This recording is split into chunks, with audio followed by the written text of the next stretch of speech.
What's up, Flowmies? My name is Breann and we're back with another YouTube tutorial. Today we're going to be showing you the foot hook. So let's go ahead and break down the foot hook. So you're going to start with your prerequisite trick of a horizontal figure 8, but you're going to kind of have it at a little bit of an angle. So it's not going to be exactly horizontal like what you might be used to. You're going to manipulate your wrist a little bit to give it a slight slant when you're flicking it.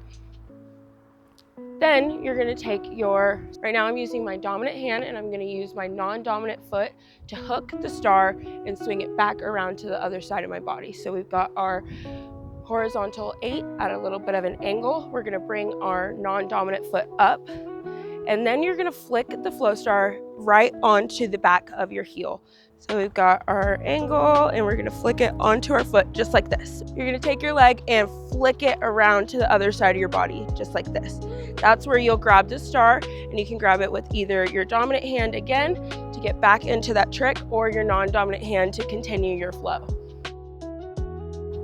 And just like that, that is your foot hook.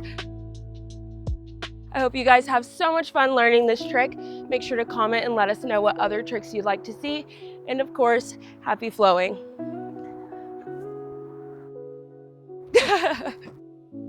Yay!